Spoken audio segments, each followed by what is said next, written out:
They called her the Ghost of Thornhaven. For 10 years, Siren Ashvale moved through the halls of the Grand Pack House like a spectre, invisible to everyone who mattered. She scrubbed bloodstains from marble floors after council meetings. She polished silver that would never touch her lips. She served the Luna's meals with downcast eyes, knowing one wrong glance could earn her a beating. But beneath the tattered servant's collar she never removed, Siren carried a secret etched into her flesh. A scar in the shape of 3 crescent moons, intertwined like a braid. It had been there since birth, burning with quiet heat whenever the Triplet alphas walked past her. She had hidden it for a decade. She had survived on silence and shadows. But tonight the color tears. Tonight they see the mark. And when the 3 most powerful alphas in the Northern Territories recognize what was stolen from them, they don't just lose their composure. They lose control. The ghost is about to become the storm. The Thornhaven pack house smelled of cedar smoke and roasting venison. It was the eve of the Bonding Moon Festival, the sacred night when mated pairs renewed their vows, and unmated wolves prayed to the goddess for their fated match. Lanterns flickered in every window. Laughter echoed from the great hall where the elite gathered in silks and furs. Siren Ashvale heard none of it. She was on her knees in the eastern corridor, scrubbing a wine stain from the stone floor with a brush that had lost most of its bristles.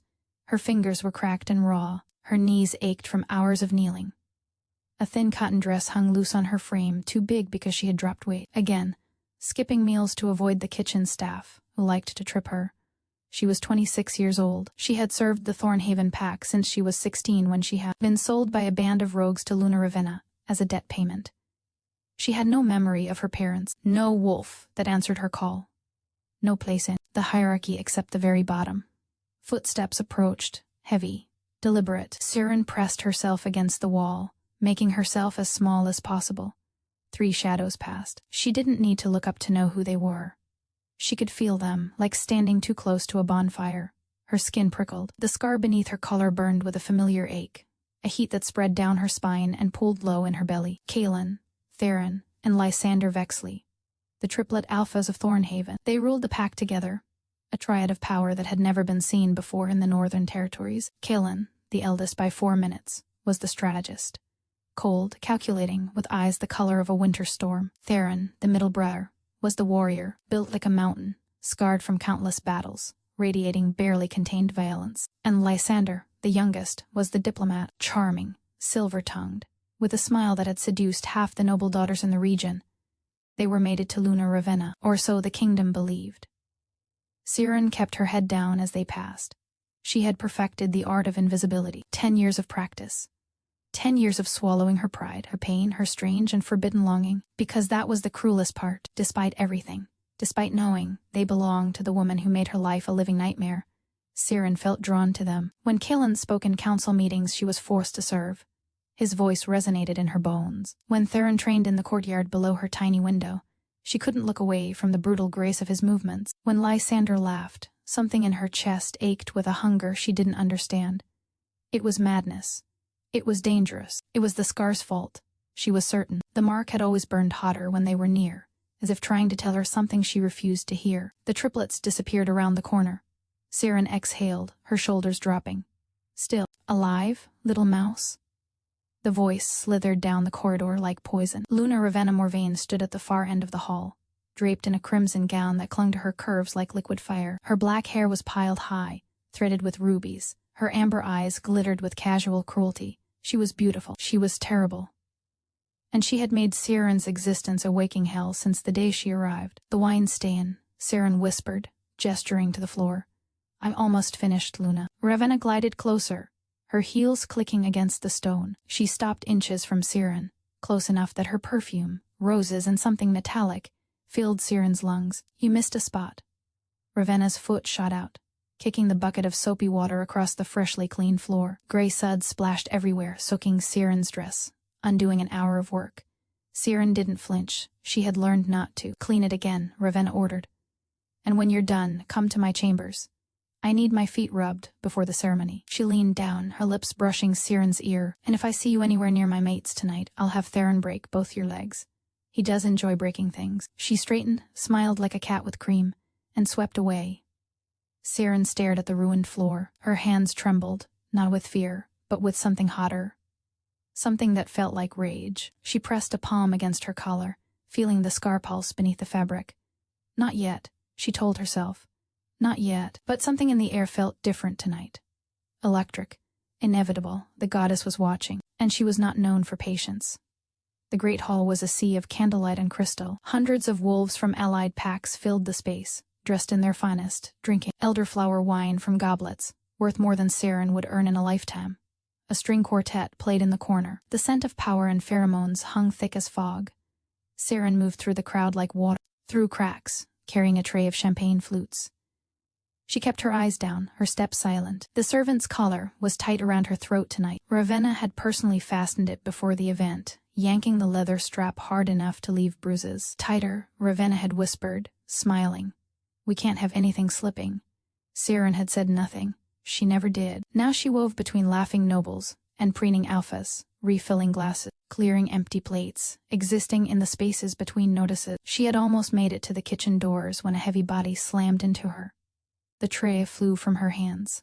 Glass shattered, champagne sprayed across the polished floor, and the boots of a massive, red-faced alpha who reeked of whiskey. "Watch where you're going, runt." The alpha, a visiting lord from the Eastern Ridge Pack, grabbed Saren's arm, hard enough to grind bone. "You got wine on my boots."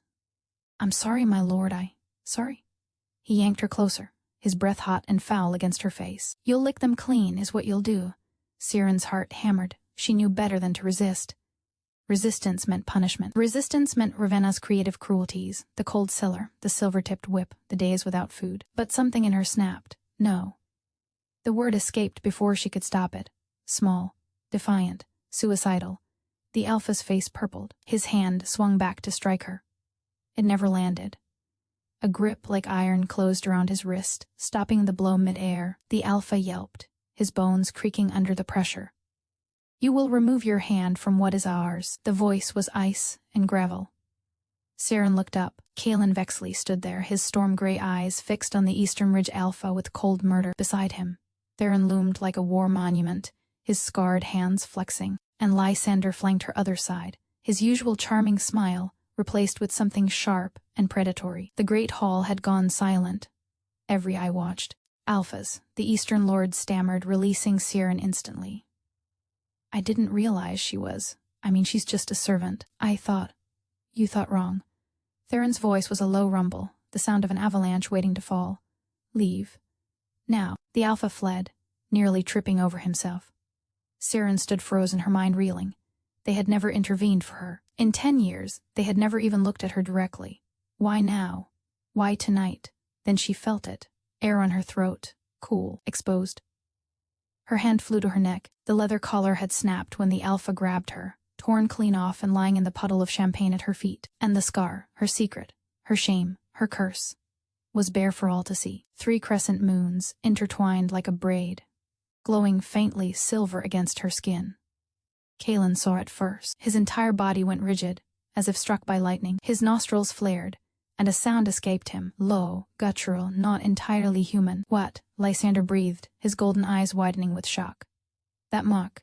That's not possible."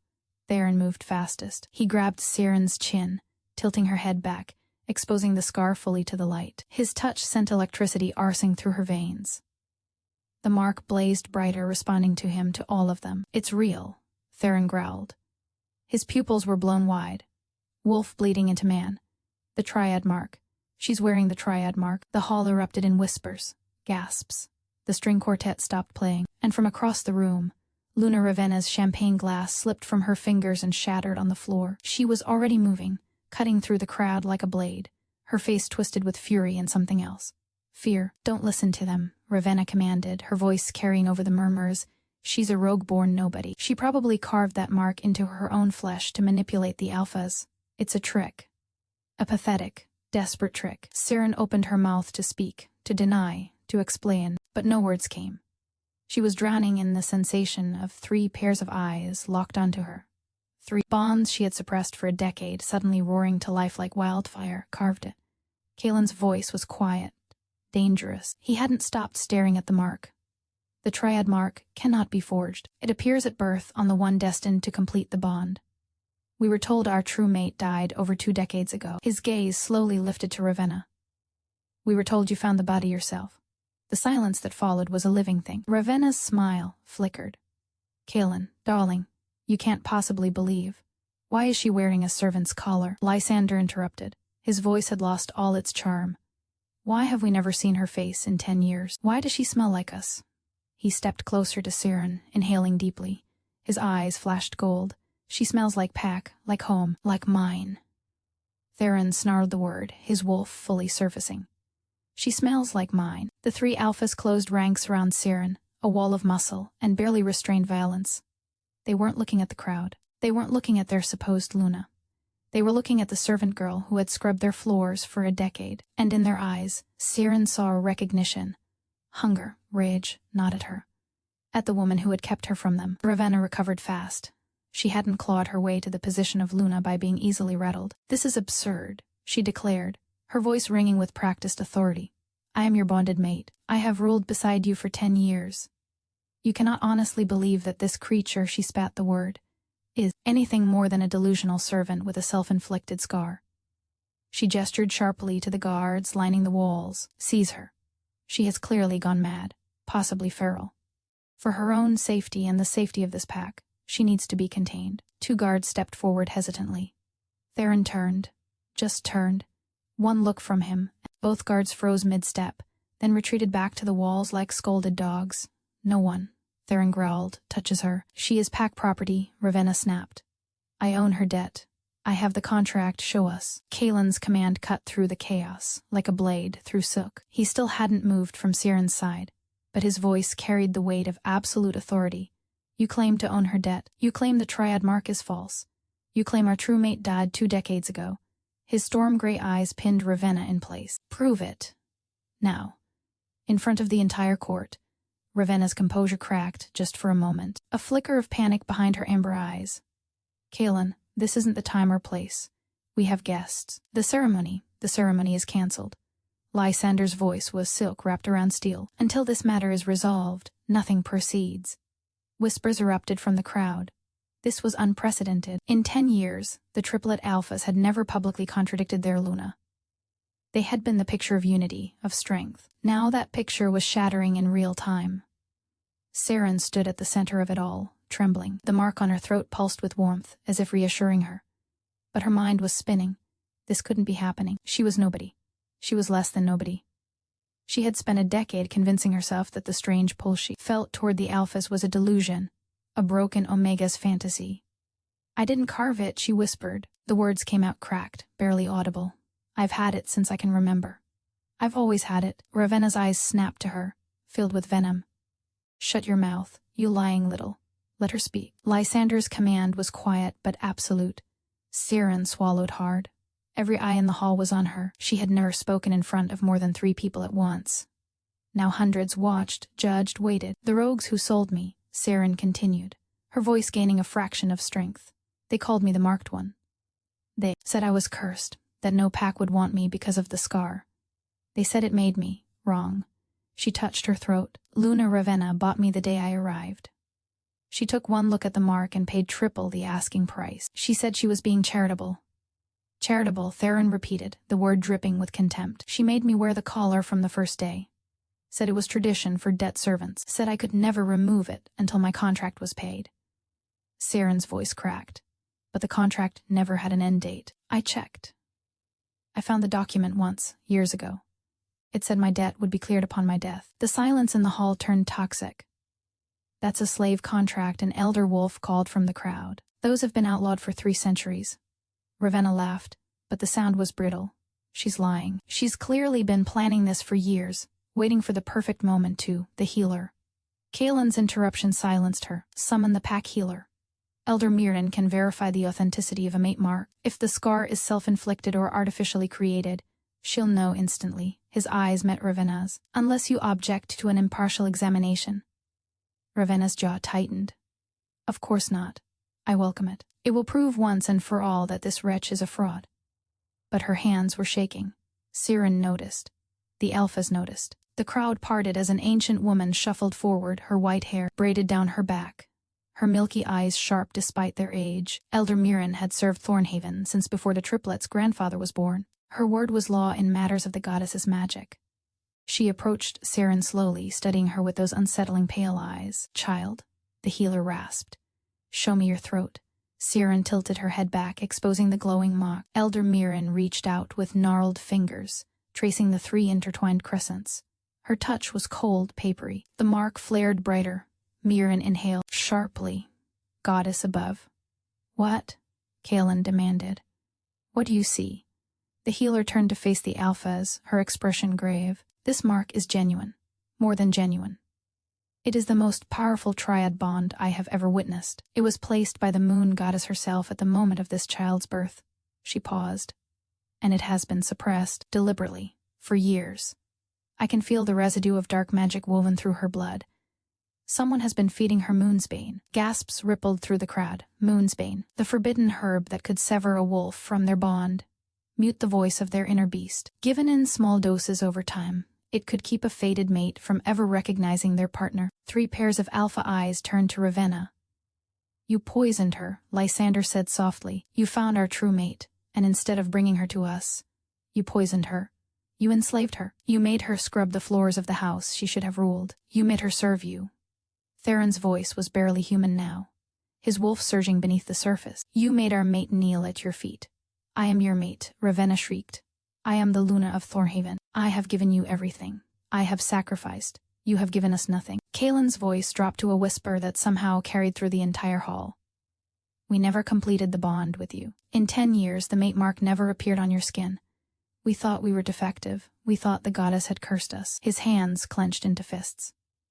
But we weren't cursed. We were deceived. He stepped toward Ravenna, and for the first time in a decade, the Luna of Thornhaven stumbled backward. You have committed treason against this pack, Kaelin announced.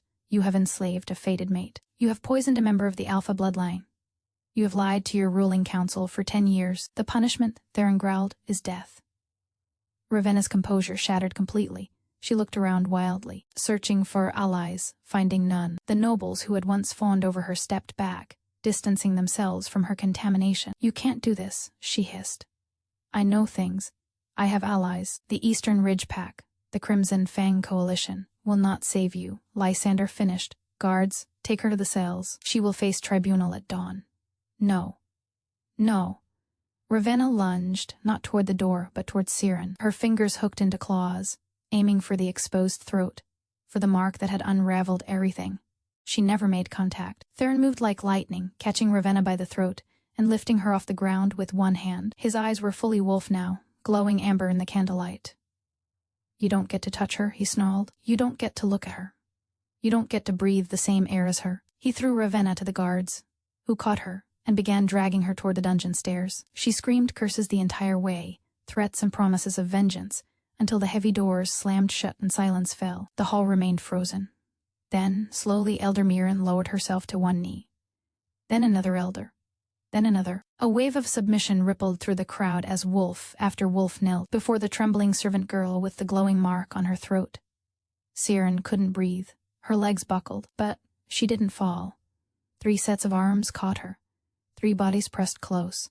3 heartbeats thundering against her own. Kaelin on her left, Theron at her back, Lysander on her right. We have you, Kaelin murmured against her hair. We're never letting go, Theron rumbled. You're home now, Lysander whispered. And for the first time in 10 years, Siren let herself cry. They carried her to the Alpha's private quarters, a suite of rooms she had only ever entered to clean. Now she sat on a velvet chaise worth more than her entire existence, wrapped in a cashmere blanket that smelled of cedar and pine and something wild.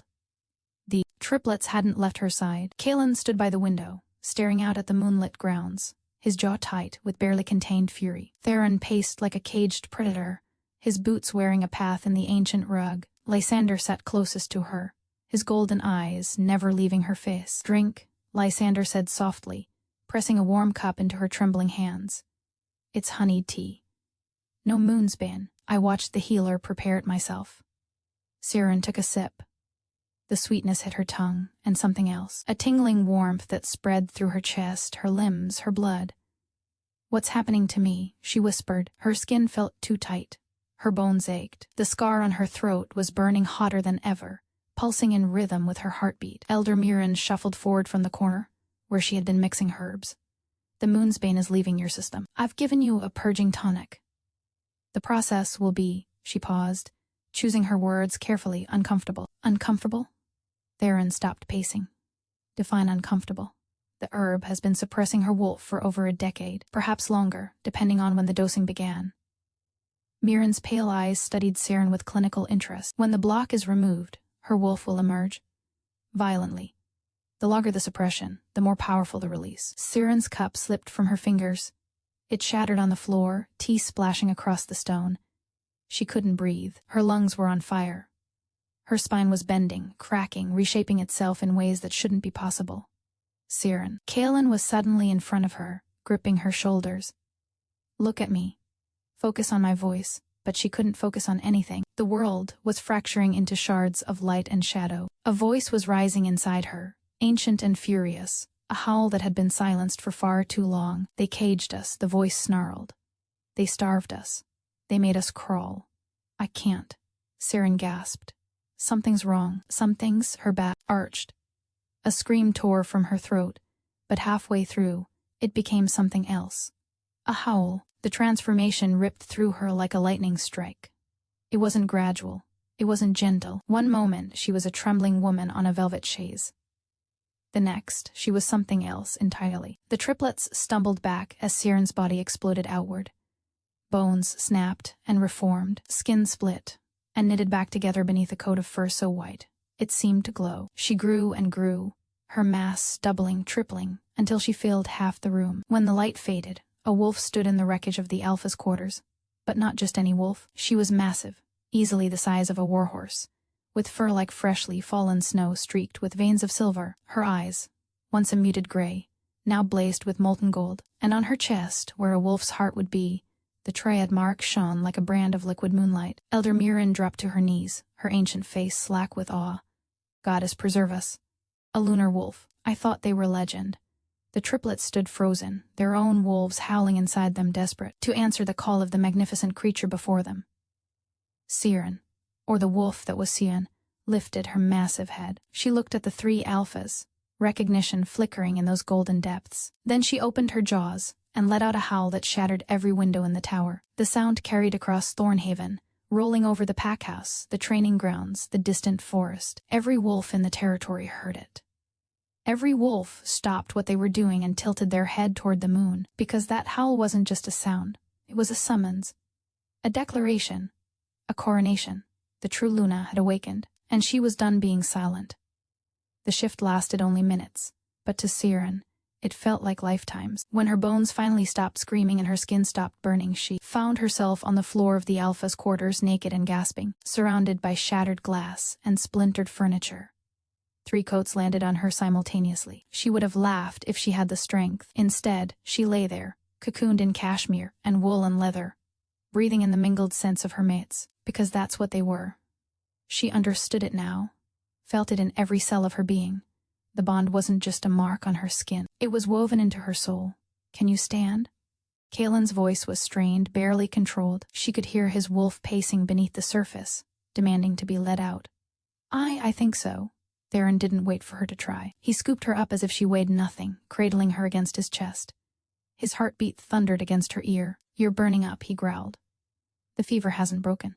It won't, Elder Mirren said from the doorway. She had retreated during the shift, wisely putting distance between herself and the chaos. Not until the bond is completed. Lysander's head snapped toward her. What do you mean completed? The triad mark has been suppressed for over a decade. Now that her wolf has emerged, it's demanding what was denied. Mirren's pale eyes moved between the 4 of them. She needs to be claimed. Properly. By all 3 of you. If the bond remains incomplete, the fever will consume her within days. Silence. Saren felt heat creep up her neck, and not just from the fever. She was acutely aware of Theron's arms around her, of Kaelin's intense gaze, of Lysander's sharp intake of breath. She's barely conscious, Kaelin said tightly. We can't. You can, Mirren interrupted. And you must. Unless you want to watch your true mate die from a bond sickness that you have the power to cure. She turned to leave. I'll ensure you're not disturbed. The claiming must happen before dawn. The door closed behind her. The room felt smaller, suddenly. Hotter. The air crackled with tension thick enough to taste. Saren. Lysander knelt beside her, taking her hand. His touch sent sparks racing up her arm. We would never force you. If you need time, if you're not ready. I've waited 10 years, Saren whispered. Her voice was hoarse, but steady. I've watched you from the shadows. I've dreamed about you in my cold little room. I've hated myself for wanting something I thought I could never have. She looked at each of them in turn, the strategist, the warrior, the diplomat. Her mates. I don't want to wait anymore. Something shifted in the room. A collective exhale. A decision made. Kaelin moved first, crossing the space between them with predatory grace. He cupped her face in his hands, tilting her chin up. Then you won't, he said, and kissed her. It was like touching a live wire. Energy surged through the bond, lighting up pathways that had been dark for a decade. She gasped against his mouth, and Theron tightened his grip on her. A possessive rumble vibrating through his chest. Our turn, Lysander murmured. And then there were hands everywhere, mouths everywhere, and 3 heartbeats synchronizing with hers until she couldn't tell where she ended and they began. The triad mark on her throat blazed white-hot. And somewhere in the depths of her soul, her wolf howled with pure, savage joy. Mine, the beast sang. Finally, finally mine. Dawn came slowly, painting the shattered windows in shades of rose and gold. Siren lay tangled in silk sheets that smelled of her mates, her body pleasantly exhausted. The fever finally broken. The triad mark on her throat had changed. It no longer glowed with desperate heat. Now it shimmered softly, content complete. 3 matching marks had appeared on the triplets during the night. Kaelin sat at the base of his throat, silver against his pale skin. Theron's curved along his collarbone, bold and prominent. Lysander's graced the inside of his wrist, elegant and visible. They were bound now. Truly. Irrevocably. But questions remained. Siren sat up slowly, wincing at the pleasant ache in her muscles. Kaelin was already awake, sitting in a chair by the window, dressed in fresh clothes, a stack of documents in his lap. His storm gray eyes lifted to meet hers. How do you feel? Like I've been reborn, she admitted. Like I'm finally whole? A ghost of a smile crossed his face. Good, because we have much to discuss. He held up one of the documents. I had my investigators working through the night. We found Ravenna's private records, hidden behind a false wall in her chambers. Theron stirred beside Siren, propping himself up on one elbow. And our mate's story is far more complicated than we imagined. Kaelin's expression darkened. Siren, what do you know about your parents? She shook her head. Nothing. The rogues who sold me said they found me wandering alone as a child. I have no memories before the age of 6. That's because your memories were taken, Kaelin said quietly, along with your wolf. Along with your identity. He stood and crossed to the bed, handing her a yellowed photograph. Siren's breath caught. It showed a woman with silver-white hair and golden eyes standing beside a tall man with a warrior's build. They were smiling, radiant, clearly in love. And in the woman's arms was a baby wrapped in a pale blanket. Those are your parents, Kaelin said. Serafina and Kael Morvan. The name hit Siren like a physical blow. Morvan, but that's Ravenna's surname. Yes. Lysander sat up now too, his golden eyes heavy with the weight of the revelation. Siren, Ravenna is your aunt. Your father Kael was her older brother, and your mother Serafina was the last known lunar wolf before you. The room spun. Siren gripped the sheets, trying to anchor herself to reality. I don't understand. If they were my parents, where are they? Why was I with rogues? Why didn't anyone? Because they were murdered, Theron said bluntly. His voice was gentle despite the harsh words. 22 years ago. The official story was a rogue attack, but according to these documents, he gestured to the papers Kaelin held, Ravenna orchestrated it. Siren felt sick. Why? Why would she kill her own brother? Power, Kaelin said simply. Your mother was the lunar wolf, destined to mate with the ruling alpha triad. That was us, even then, though we were just infants. Our parents had already negotiated the betrothal. Serafina's daughter would one day be Luna of Thornhaven, but Ravenna wanted that position, Lysander continued. She was ambitious, ruthless, and desperate to escape her family's shadow, so she made a deal with a faction called the Eclipse Order. Dark practitioners who specialize in forbidden magic. They killed your parents, Theron growled. They suppressed your memories, your wolf, and your very identity. They gave you to rogues with instructions to keep you drugged and hidden. And Ravenna took your place. But she didn't have the triad mark, Siren whispered. How did she fool everyone? She didn't need to fool everyone, just us. Kaelin's voice was bitter.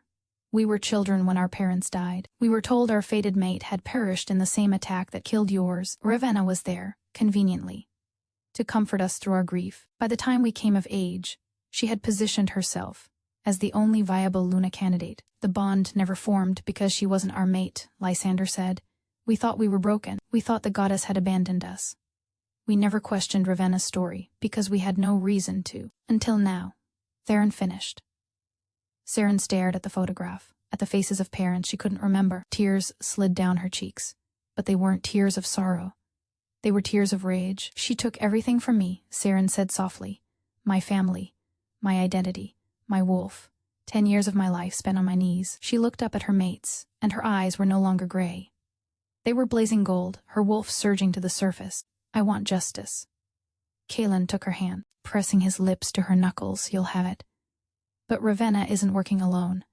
The eclipse order is still out there, and according to her notes, they're planning something. Something connected to the Crimson Moon rising next month. What happens at the Crimson Moon? Saren asked.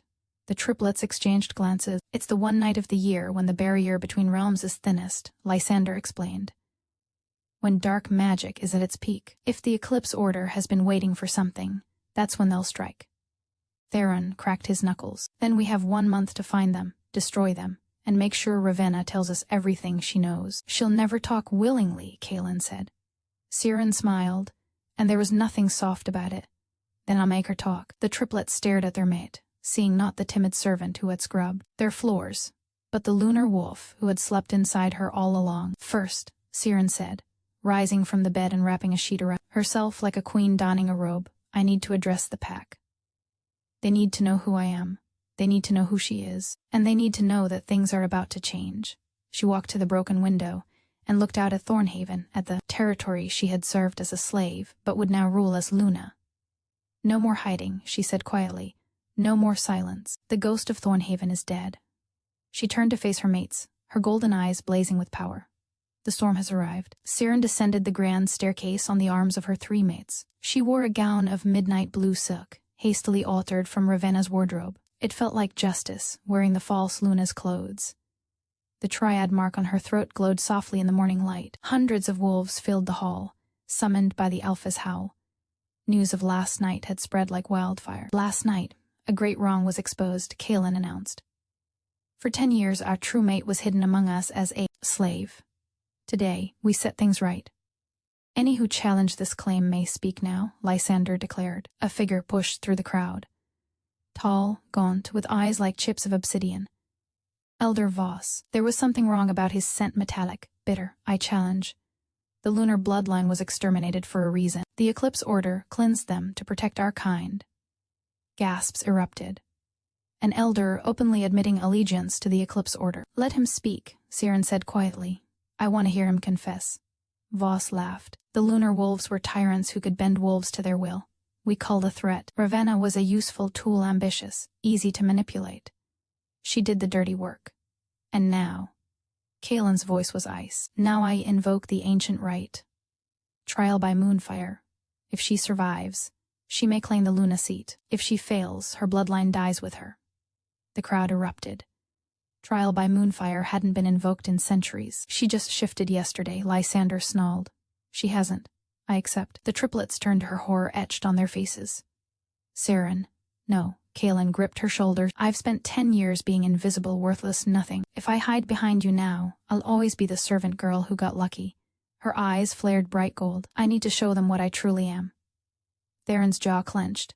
If you die, then you'll avenge me. But I won't die. I've survived too much to burn now. She turned to face Voss. Prepare your flames, Elder, let's see who burns. The trial took place at midnight, in the sacred grove. Ancient oaks formed a natural amphitheater around a stone circle carved with runes older than memory. At the center sat a pit filled with silverwood branches. Saren stood before the unlit pit, barefoot, wearing only a thin white shift. The triplets stood at the edge, forbidden by ancient law from interfering. Moonfire is the breath of the goddess herself, Voss proclaimed. It does not burn the worthy, but it consumes the false. Get on with it, Saren said flatly. He slammed his staff against the ground. The runes blazed silver, and the silverwood erupted into flame white, blinding, cold and hot simultaneously. Saren didn't hesitate. She walked into the flames. For a moment there was nothing but white. She couldn't see, couldn't hear, and couldn't feel. But she could feel a presence, vast, ancient, feminine, child of my blood. The voice resonated in her soul. You have suffered. You have been broken, caged, poisoned, and erased. And still you stand. Saren couldn't move.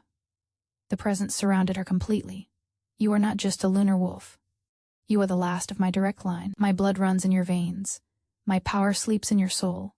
Wake it. Something cracked open inside her reservoir of power, so vast she nearly drowned. But she didn't drown. She drank. Outside the flames, the crowd watched in terror as the moonfire turned silver, spiraling upward toward the stars. The ground shook. Impossible, Voss whispered. No one commands the moonfire. The flames exploded outward. When the light faded, Syrian stood at the center, unharmed, but transformed. Her hair was now pure silver. Her eyes blazed gold so bright they illuminated the darkness. The triad mark had expanded across her collarbone like silver vines. She looked at Voss. He was running. No. The word left her lips, and Voss froze mid-stride, suspended by invisible force. You killed my parents, she said softly. You stole my childhood. You tried to burn me alive. Voss whimpered. Please, I was following orders. Tell me about the order. Tell me about the crimson moon. Everything. The words poured out. The eclipse order's headquarters. Their plan to summon something ancient during the crimson moon. Their leader, the Hollow King, who had waited centuries for a vessel. They wanted Ravenna to bear the vessel, but she was barren. They didn't know you survived, that I was right under their noses, Siren finished. Take him to the cells. Guards rushed forward without hesitation. Siren turned to the crowd. The eclipse order threatens us all. In 3 weeks, they will attempt to unleash darkness upon our world. Her voice rose like thunder. Thornhaven stands, and when the crimson moon rises, we will be ready. Who stands with me? The answering howl shook the mountains. 3 weeks passed in preparation and revelation. Siren trained daily, learning to control her vast power. She could share strength, heal wounds, sense lies, project her consciousness across distances. She also discovered what it meant to be truly loved. The night before the crimson moon, Siren stood on her balcony watching the sky darken to blood. Kaelin's arms wrapped around her from behind. Theron sat nearby, sharpening his blade. Lysander played a soft melody on his guitar. Scared? Kaelin murmured, terrified, not of dying, of failing, of losing you. You walked through goddess fire and came out stronger, Theron said. Some dusty cult isn't going to stop you. Lysander set down his guitar. You're not alone anymore. Whatever comes, we face it together. Siren turned in Kaelin's arms. I love you. All of you. I should have said it every day. Theron pulled her into a crushing embrace. You're not losing us. Not tonight. Not ever. For a moment there was only warmth, only the 4-part heartbeat of a completed bond. Then the alarms began to scream. The eclipse order attacked at dusk, pouring through portals like wounds in reality, dark wolves with hollow eyes, practitioners hurling black fire, and at the center the Hollow King. He was impossibly tall, wrapped in writhing shadows. Where his face should have been was only void. The last lunar wolf. How precious! Siren landed before him in her lunar form, massive and blazing with power. You wanted a vessel. Here I am. The Hollow King laughed. You think borrowed power can stand against eternity? Shadows erupted toward her like serpents. Siren opened her jaws and howled. Silver light exploded from her throat, shredding the darkness. The corrupted wolves screamed as the light touched them. Impossible, the Hollow King hissed. You made a mistake, Siren growled. You thought lunar wolves were dangerous because of our power. But that's not why you feared us. She lunged. Her jaws closed on shadow stuff that should have been intangible. The Hollow King shrieked as silver light poured into him. You feared us, because we're connected to something older than you. Something you can never corrupt. Cracks appeared in the void where his face should be. Light poured through pure white, the goddess's light. We're not just wolves. We're her teeth. Siren tore him apart. The explosion of light was visible for 100 miles. Portals collapsed. Corrupted wolves fell, dead or freed. The practitioners fled, run down by Thornhaven wolves showing no mercy. When the light faded, Siren stood in the crater, human again, covered in ash and blood and glory. Her mates reached her first. They didn't speak. They just held her. Around them the pack howled, not in warning, not in fear, in victory. 1 month later, the Great Hall of Thornhaven had been rebuilt. Not just repaired, transformed. The walls were lined with silver banners bearing the lunar wolf crest. The chandeliers had been replaced with floating orbs of soft white light, and at the far end, 4 thrones sat on a raised dais, where there had once been only 3. Siren stood before the gathered crowd, wearing a gown of silver silk that flowed like water. Her hair, still pure metallic silver, was braided with moonstones. The triad mark on her throat glowed softly, a permanent reminder of the bond that had saved them all. Beside her stood Kaelin, Theron and Lysander, dressed in formal black with silver accents that matched her gown. And kneeling at the base of the dais, in chains of pure moonsilver, was Ravenna Morvane. The false Luna had aged decades in the month since her imprisonment. Her beauty had rotted from within, her cruelty finally showing on her face. She stared at the floor, unable to meet the eyes of the woman she had enslaved. "Ravenna Morvane," Kaelin announced, his voice echoing through the hall. "You have been found guilty of murder, conspiracy, enslavement, and treason against the pack. The sentence is exile to the Bleakwood. Stripped of your wolf, stripped of your Nam, stripped of everything you stole." Ravenna flinched, but said nothing. There was nothing left to say. Guards dragged her away. She didn't fight. She didn't scream. She was already broken. Siren watched her go, feeling nothing but a distant satisfaction. The ghost of the girl who had scrubbed floors whispered that it wasn't enough, that Ravenna deserved death, deserved pain, deserved every cruelty she had inflicted. But Siren wasn't that ghost anymore, and living as nothing, as no one. Stripped of everything that was a fate worse than death. Ravenna would understand that now. Elder Mirren stepped forward, carrying a crown of woven silver and moonstone. She bowed her head to Siren. "Kneel, child." Siren knelt. "By the authority of the goddess, by the witness of this pack, by the bond of the triad, I crown you Luna Siren of Thornhaven. May your reign be long. May your justice be true.